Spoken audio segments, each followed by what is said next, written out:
há umas semanas atrás, e eu vou-vos dizer, eu sou uma pessoa que todas as semanas, pelo serviço que faço, sou obrigada a falar de Jesus e a ministrar Jesus a outras vidas, não é?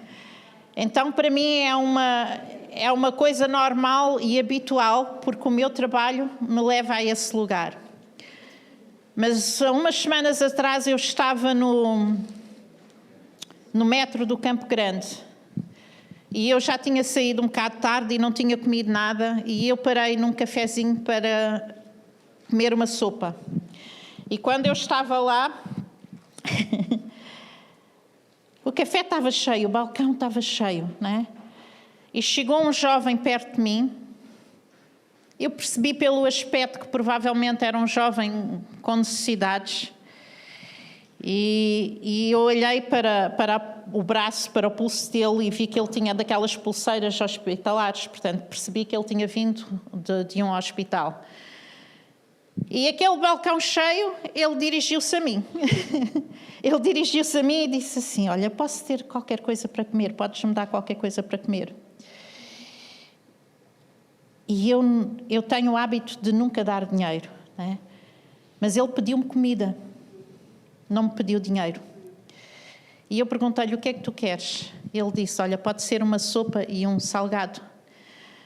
E eu disse, pode. Nem pediu bebida. Uma sopa e um salgado. E ele comeu a sopa, e eu ofereci-lhe, ele comeu a sopa e o salgado. E quando eu me fui sentar, eu vejo outra pessoa, e eu tenho o hábito de andar com os fones, e ando sempre com o fone e com o outro ouvido sem fone, para conseguir perceber o que é que se passa à minha volta. E eu vejo, e eu estava virada com o fone, com o ouvido na direção desta pessoa com o fone. E eu não percebia o que é que a pessoa estava a dizer. Era alguém sentada a gesticular para mim e eu tive que me aproximar, tirar o fone e perguntar, eu não estou a perceber, desculpa, o que é que estás a dizer? E quando eu me aproximei, eu percebi que era um jovem, muito jovem, numa cadeira, e ele estava paralisado. Não sei que tipo de paralisia era. E ele estava a tentar abrir uma lata de sumo e ele não conseguia. E ele estava-me a pedir para eu abrir a lata de sumo. Coisas simples. E eu abri-lhe a lata de sumo. E eu fui-me sentar. E quando eu me sentei, Deus começou a falar comigo.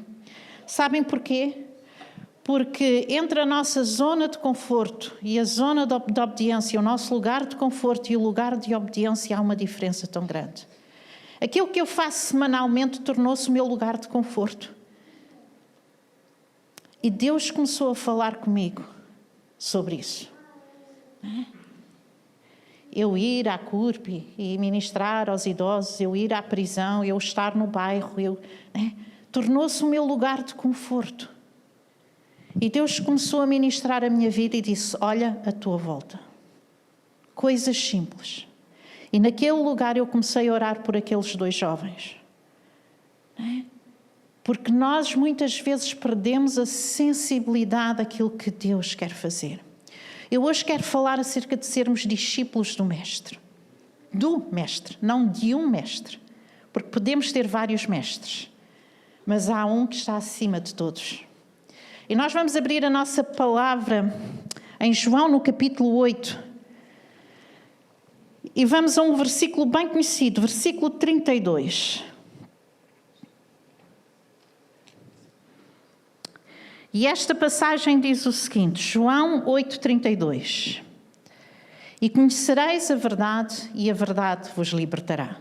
Quantos de vocês já ouviram este versículo? Todos, provavelmente. Quantos de nós ouvimos dentro do contexto do versículo? Porque isto é que é importante. Qual é o contexto deste versículo? Vamos ler o versículo 31. Disse, pois, Jesus aos judeus que haviam crido nele: se vós permanecerdes na minha palavra, sois verdadeiramente meus discípulos. E então conhecereis a verdade, e a verdade vos libertará. Quando Jesus se apresenta e diz, se vocês, permanecerem na minha palavra, vocês verdadeiramente vão ser meus discípulos. Ele está-se a apresentar como um mestre. Porque não há discípulos sem mestre. É lógico isto, não é? Faz sentido. Então quem é este mestre? Quem é este Jesus? E há aqui várias coisas que nós vamos ter que ponderar. O que é isto de permanecer? O que é a verdade? O que é sermos livres? Não é? E todas estas perguntas, nós quando lemos a palavra de Deus, devemos questionar o que estamos a ler para entender. Ok? De onde é que vem esta conversa? Vamos ver um contexto mais próximo e nós vamos ler a partir do versículo 12.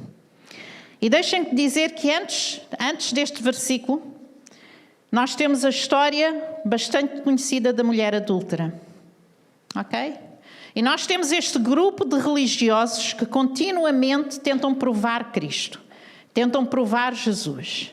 Religiosos e mestres, conhecedores da palavra, com autoridade entre o povo.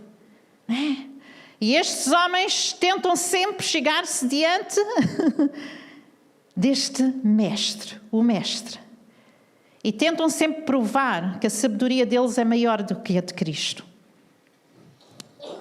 Quem aqui já venceu uma conversa com Jesus? Então, temos antes disto a história da mulher adúltera. E todos sabem a sabedoria que Jesus usa nesta história. Não é? E todos conhecemos como Jesus aponta cada um de nós como pecadores diante de Deus, que é isso que ele faz com aqueles homens que tentam acusar aquela mulher adúltera. Quando Jesus diz, olha, quem não cometeu pecado, lança a primeira pedra, o que é que ele está a dizer? Que todos nós, cada um de nós, ok, somos pecadores ou fomos pecadores antes de conhecer Cristo. Antes de chegar, né, a este caminho. E quando Jesus, no versículo 32, ele diz, conhecereis a verdade e a verdade vos libertará. Ok? Se nós lermos os versículos depois, vamos ver que este libertará, ele está a referir-se ao pecado. Então Jesus é o único que tem poder para nos libertar do nosso pecado. E nós vamos ler então aqui a partir do versículo e vamos examinar um bocadinho quem é este mestre. Do versículo 12, e diz assim: de novo lhes falava Jesus dizendo, eu sou a luz do mundo. Quem é Jesus? A luz do mundo. Quem me segue não andará nas trevas, pelo contrário, terá luz de vida. Quem segue Jesus, o que é que tem? Luz da vida. Okay? Então lhe objetaram os fariseus, porque isto foi um grupo que confrontou Jesus com aquela mulher, com o pecado daquela mulher. Não é? E Jesus começa a falar com eles. Então disseram os fariseus, tu dás testemunho de ti mesmo, logo o teu testemunho não é verdadeiro. Faz sentido. Não é? Então, mas és tu que estás a falar que és? Não é? Respondeu-lhes Jesus e disse-lhes, posto que eu testifico de mim mesmo, o meu testemunho é verdadeiro, porque sei de onde vim e para onde vou, mas vós não sabeis de onde venho, nem para onde vou. E novamente aqui Jesus começa a mostrar um entendimento que não é normal. Porque ele começa a dizer, e em todo o livro de João nós vamos ter este confronto, em que Jesus começa a dizer, olha, eu tenho um conhecimento que tu não tens. E aqui nós começamos a ver e a ser revelada a omnisciência de Jesus. Em várias passagens no livro de João, Jesus vai dizer, olha, eu venho do alto. Tu conheces o que é da terra. Tu conheces aquilo que é natural. Mas eu que venho do alto. O meu conhecimento é superior ao teu. E basicamente é isto que Jesus começa a dizer. Eu sei coisas e eu conheço coisas que tu não conheces. E Jesus começa a falar como um Deus omnisciente, porque o livro de João apresenta Jesus como divino, como Deus. E Jesus vai se revelar como Deus encarnado, como um Deus presente, como um Deus que nos alcançou, como um Deus que se aproximou de nós. Não é? E eles começam a confrontar Jesus e Jesus está a dizer, olha, eu sei de onde venho e sei para onde vou. Eu sei que venho do Pai e que eu vou voltar para o Pai.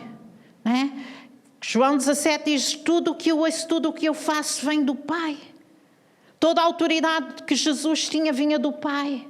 Todo o conhecimento que Jesus tinha, um conhecimento divino, não é uma coisa natural. Então, quando Jesus se aproxima de cada um de nós, há um conhecimento que nós não temos acerca de nós mesmos. Há um entendimento que nós não temos acerca de nós mesmos. Mas que este Deus encarnado, este Deus divino, conhece. Ok? E ele continua a dizer, vamos continuar.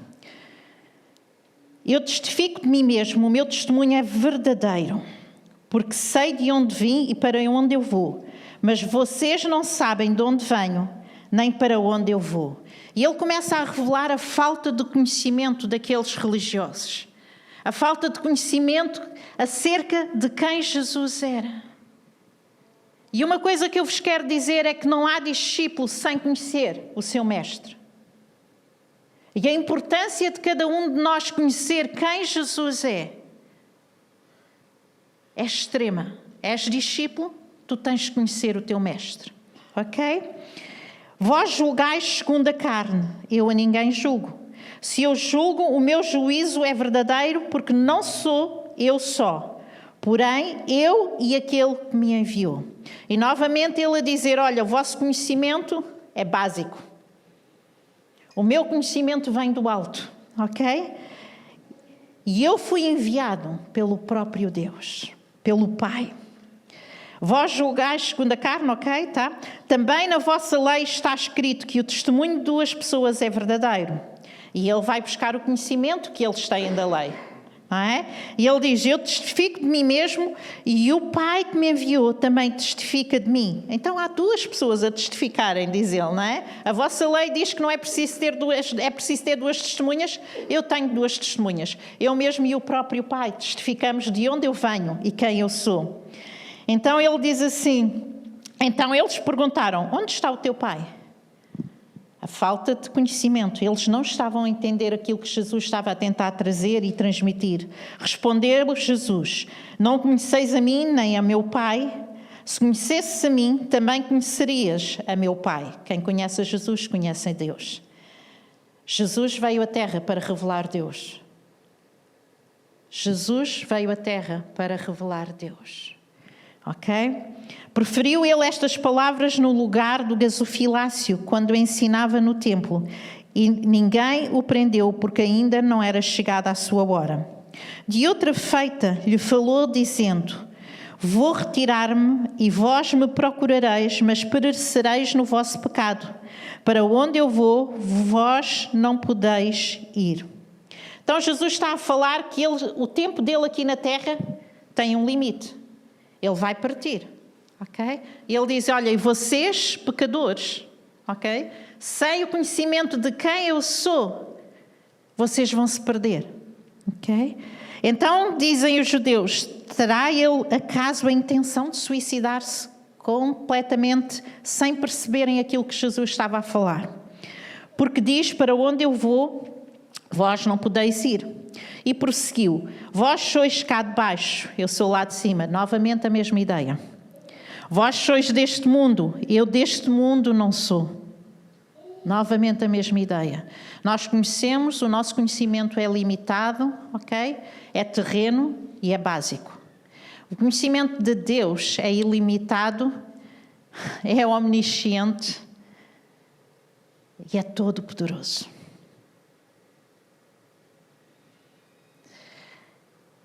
Vamos continuar. Por isso eu vos disse que morrereis nos vossos pecados. Novamente, o contexto, pecados. Ok? Morrereis nos vossos pecados, porque se não crerdes que eu sou, morrereis nos vossos pecados. Se não crerdes que eu sou o quê? Que eu sou a luz do mundo, que eu sou o Messias enviado, que eu sou o Salvador. Se tu não creres, tu vais morrer nos teus pecados. Então lhe perguntaram, quem és tu? Respondeu-lhe Jesus, que é desde o princípio que vos tenho dito. Muitas coisas tenho para dizer a vosso respeito e vos julgar, porém aquele que me enviou é verdadeiro, de modo que as coisas que dele tenho ouvido, essas digo ao mundo. Novamente, Jesus a reafirmar que foi enviado pelo Pai. Eles, porém, não atinaram que lhes falava do Pai. Eles não perceberam que ele estava a falar de Deus. Disse-lhe, pois, Jesus: quando levantardes o Filho do Homem, então sabereis que eu sou e que nada faço por mim mesmo, mas falo como o Pai me ensinou. Quando Jesus está a referir aqui, quando levantares o Filho do Homem, ele está-se a referir a Números, ele está-se a referir a João 3, em que ele fala que, não é? Ele vai ser levantado, tal como a serpente foi levantada, quando Moisés em Números levanta uma serpente para que o povo fosse sarado quando olhasse para ela. Ok? E Jesus está a dizer, quando eu morrer e ressuscitar, está-se a referir à morte e à ressurreição dele. Ok? Quando eu morrer e ressuscitar, então vocês vão perceber e entender quem eu sou. Eu sou o Messias. Eu sou a luz do mundo, como ele já se revelou aqui. Eu sou o Salvador enviado por Deus. Eu sou o Filho de Deus encarnado. Eu sou o Cordeiro de Deus. Isto é tudo referências de João. Eu sou aquele que esteve no princípio. Eu sou o Salvador do mundo. E ele continua. E aquele que me enviou está comigo, não me deixou só, porque eu faço sempre aquilo que lhe agrada. E Jesus mostra-se sempre como um exemplo. Ele diz, olha, eu sou enviado por Deus, pelo meu Pai, e eu só faço aquilo que lhe agrada. Quando Jesus andava na terra com os discípulos, nós temos que entender uma coisa. Tudo o que ele fazia, tudo o que ele falava, os discípulos estavam lá a presenciar. É um aprendizado. Não é? Eles tiveram o privilégio de caminhar e estar e falar e tocar em Jesus de uma forma pessoal. Não é? Mas hoje, tal como a Selma disse, a palavra de Deus diz que Ele nunca nos deixa só. E que Ele enviou o Espírito Santo de Deus, que nos revela quem Deus é, que nos revela quem Jesus é. Então nós temos esta pessoa íntima, com quem podemos falar, a quem podemos alcançar. E através dela conhecer quem Jesus é. Jesus, Ele trabalha sempre com exemplo. Quando Ele diz, olha, eu obedeço ao Pai, eu ouço, eu falo aquilo que o Pai está a falar. Ele está à espera que os seus discípulos digam, eu ouço Jesus e eu faço aquilo que Ele manda fazer. E depois Ele diz, ditas estas coisas, muitos creram nele. Disse, pois, Jesus aos judeus que haviam crido. Então diz assim, tendo dito estas coisas, muitos creram em Jesus. Agora, o que é crer em Jesus? O que é que eles creram? Porque é que Jesus, no versículo 31, disse, se verdadeiramente sois meus discípulos, tens que permanecer em mim. Porque não basta crer. Não basta crer em Jesus. Nós temos que permanecer. Permanecer é o quê? É o desejo de seguir. E quando nós seguimos, nós entregamos. Porque quando nós seguimos, nós temos que largar coisas para seguir. Quando o jovem rico chegou a Jesus e disse, olha, eu faço todas as coisas bem, tudo, está tudo certinho.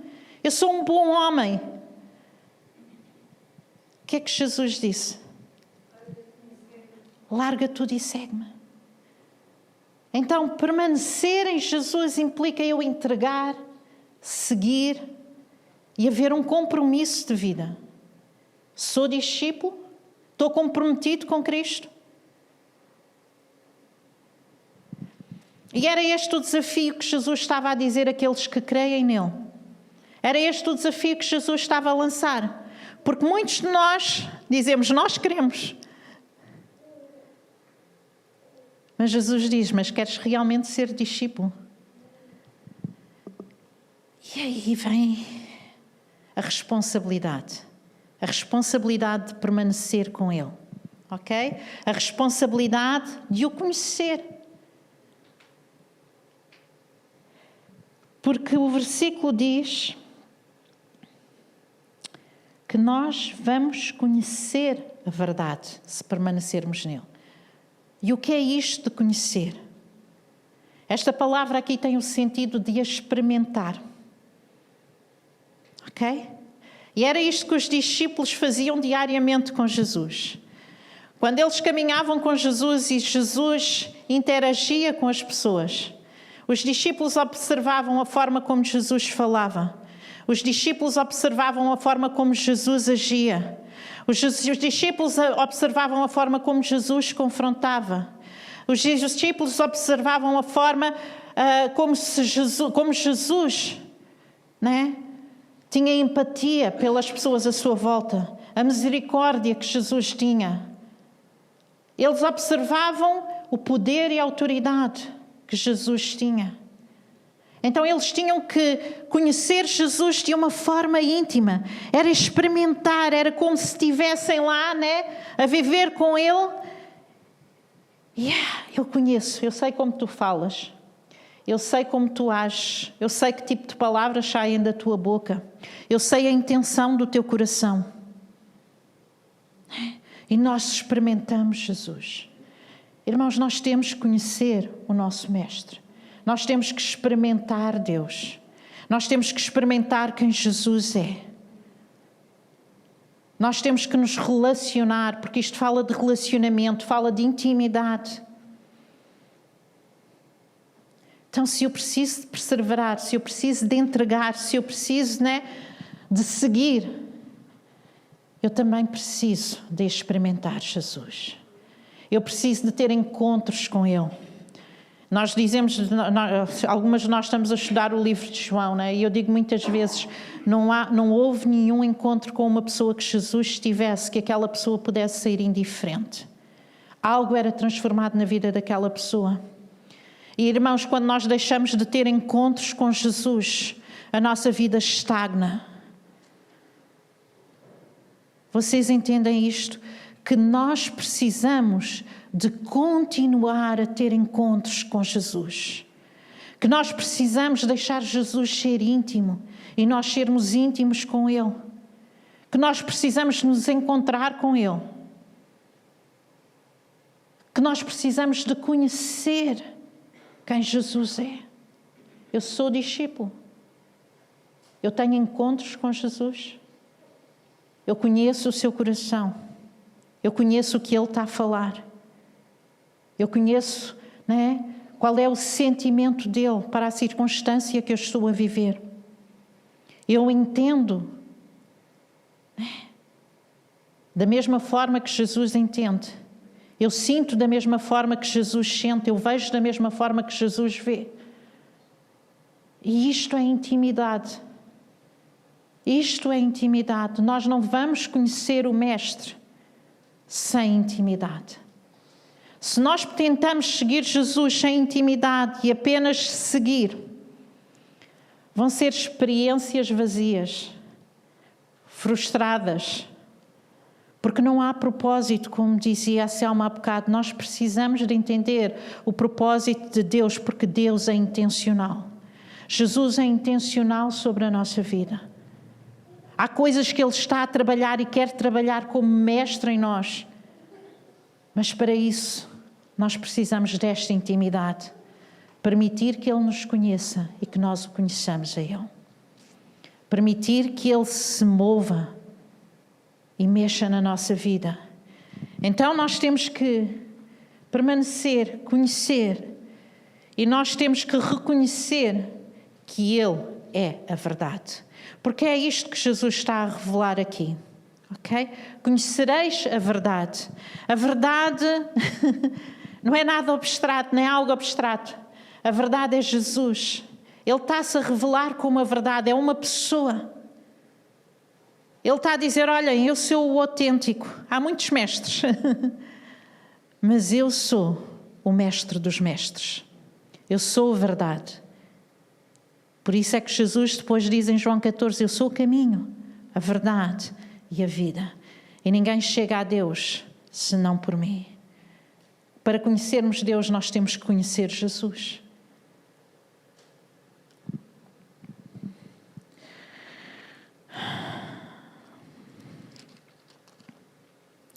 Quando nós vamos a João, capítulo 1, vou fazer aqui um panorama rápido. João, capítulo 1, nós começamos a ler que Jesus é a palavra, que Jesus é o verbo, que ele esteve no início. E começa João a revelar que Jesus sempre esteve presente.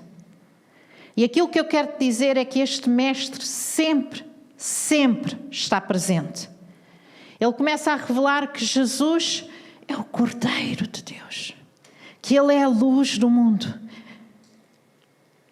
Sentes que a tua vida está apagada,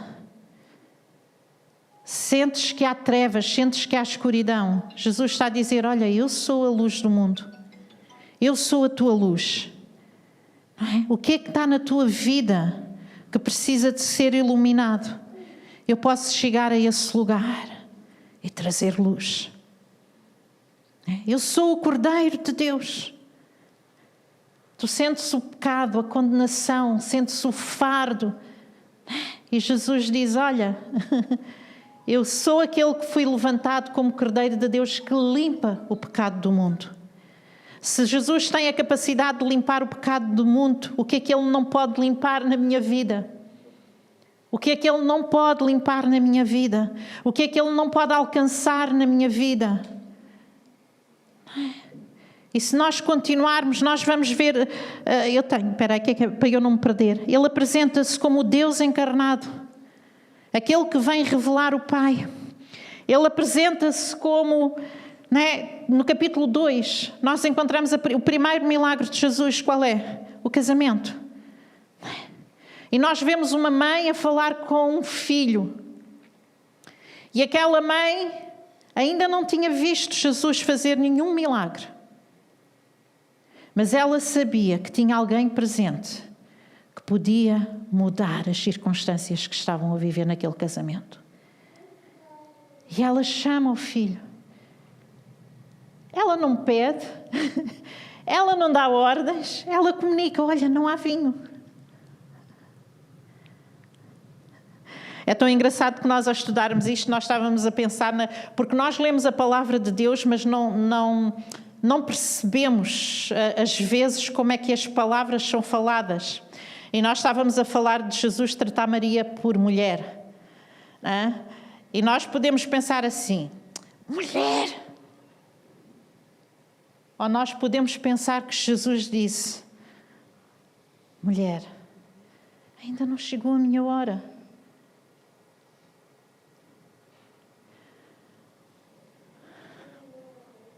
O nosso Deus alcança-nos com amor. Maria sabia que tinha ali naquele lugar alguém que podia fazer a diferença. Tu sabes que um mestre na tua vida pode fazer a diferença? Continuamos e temos Jesus no templo e vemos um mestre irado, com zelo pela casa do Pai. Um verdadeiro discípulo de Jesus tem zelo por tudo aquilo que pertence a Deus. E vemos Jesus com zelo pela casa do Pai. Onde estavam ali naquele pátio, era chamado o pátio dos estrangeiros, era onde os estrangeiros podiam orar. E já aqui nós vemos um pronúncio daquilo que Deus queria fazer, que era alcançar o mundo. E como Jesus fica irado, porque no lugar da presença de Deus, no lugar da devoção a Deus, tinham sido colocadas outras coisas. O que é que nós estamos a colocar no lugar da devoção a Deus? Como discípulos, o que é que está a substituir a nossa adoração? O que é que está a substituir o nosso foco, a nossa atenção? Chegamos ao capítulo 3, temos aquele encontro com Nicodemos tremendo. E Jesus diz a Nicodemos: é necessário que tu nasças de novo. É necessário que tu nasças de novo. E Nicodemos diz: mas como é que é possível eu nascer de novo? E Jesus começa a dar ali uma lição linda, né? Ele diz: olha, o vento sopra e nós não vemos para onde vai, de onde vem. Assim é aquele que tem o Espírito de Deus, né? E Jesus começa a revelar a Nicodemos a importância, né, de termos esta nova vida com Ele. Porque Jesus tem o poder de realmente recriar uma nova vida em nós. E este é o nosso mestre. Samaritana, no capítulo 4. E Jesus dá uma lição àquela mulher sobre adoração e ele começa a dizer: olha, agora já não é em Jerusalém, já não é neste monte, agora a verdadeira adoração passa a habitar dentro de cada um de nós.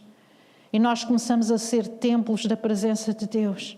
E há este fluir do Espírito Santo, esta água viva, né? Que é aquela presença que Jesus garante que está sempre presente, está sempre conosco. E às vezes nós sentimos sozinhos, solitários. Às vezes sentimos que estamos a lutar as nossas causas sozinhos. Mas Deus está a dizer: eu estou contigo. O meu Espírito Santo habita em ti. Eu não te deixei só. Eu não te abandonei. Eu sou presente. Eu conheço as tuas causas, eu conheço as tuas batalhas, eu conheço as tuas dores, eu conheço, né, o teu coração. O Espírito de Deus está contigo. E este é o nosso mestre que nunca nos deixa só. Nunca nos abandona. E se nós continuássemos nos capítulos a seguir, nós íamos ver a multiplicação dos pães, nós íamos ver a tempestade, Jesus no barco com aquela tempestade, e Jesus começa-se a revelar como um Deus todo-poderoso, que tem poder sobre a matéria, que tem poder sobre as circunstâncias. Este é o teu mestre. Que circunstância é que tu estás a viver que ele não possa falar e aquietar? Que ele não possa falar e transformar? Este é o nosso mestre. Se tu és discípulo, tu tens que conhecer o mestre a quem tu serves. E Jesus revela-se como o pão da vida. Eu sou o pão da vida. Ele é o sustento. Ele é o nosso sustento. E chegamos aqui com a mulher adúltera e encontramos esta revelação de que não há pecado que Deus não possa limpar na nossa vida e que não há oportunidade que Ele não possa trazer à nossa vida. Nós estávamos a ensinar uma lição na prisão que era... tentar me lembrar do nome da lição, mas nós ensinamos uma lição sobre o Deus que não tem planos B, mas que o plano de Deus para ti e o propósito de Deus para ti permanece.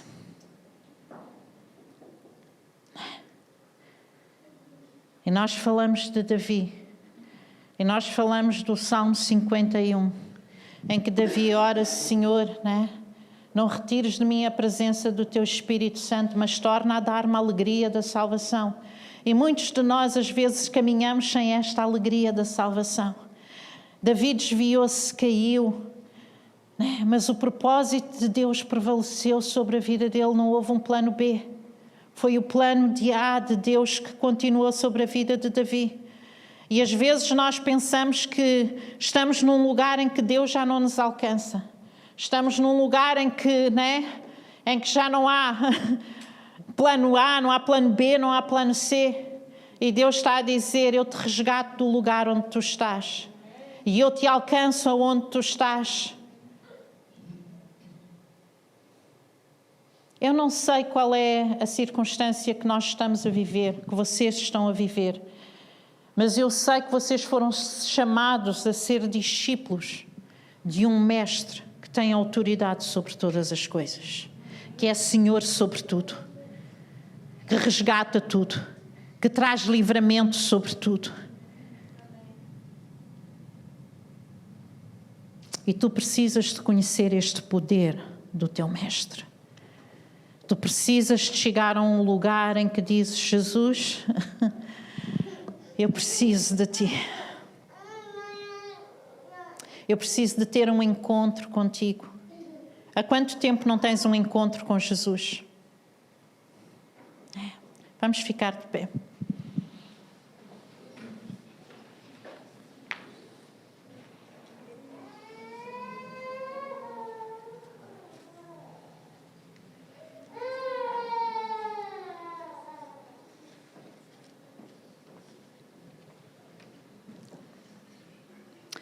Quando Jesus diz que seremos livres, Ele não está a falar de uma liberdade terrena. Ele está a falar de algo espiritual. Ele está a dizer que Ele te livra do poder do pecado. E ao livrar-nos do poder do pecado, a nossa vida pode ser transformada realmente. E ao sermos transformados, há vitórias que Deus conquista sobre a nossa vida.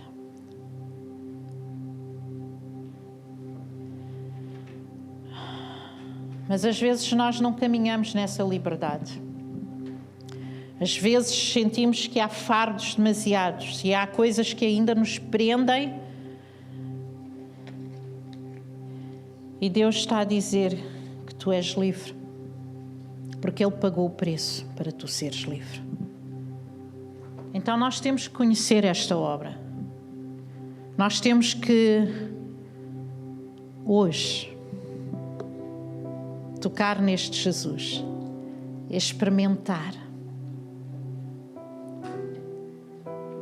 Eu quero experimentar Jesus. Eu quero experimentar Jesus.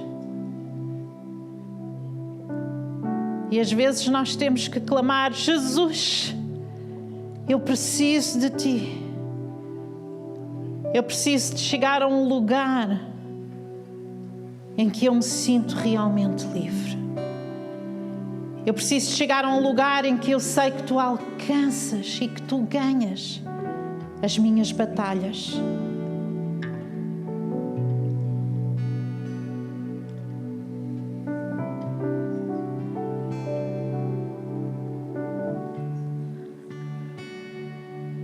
E eu quero te desafiar a teres um encontro com Jesus.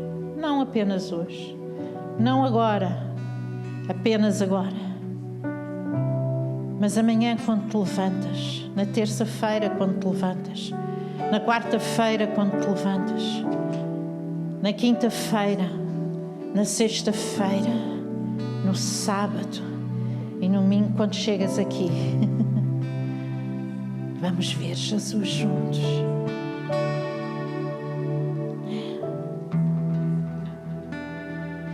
O que é que pesa no teu coração? É isso que eu quero que tu entregues nesta hora.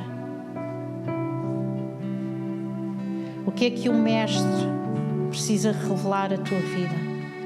O que é que Ele precisa tocar?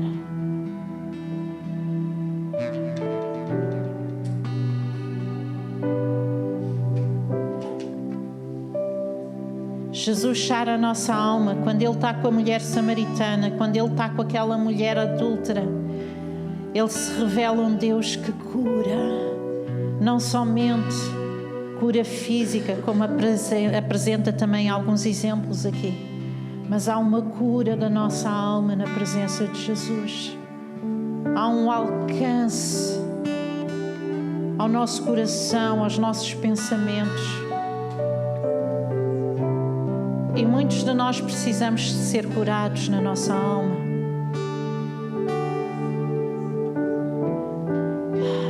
Precisas que Jesus te alcance.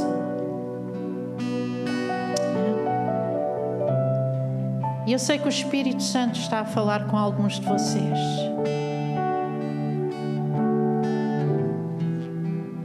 E eu quero-vos desafiar a virem ter um encontro com Jesus. Eu quero-vos desafiar a vir aqui à frente e dizer: Jesus, hoje tu és meu mestre.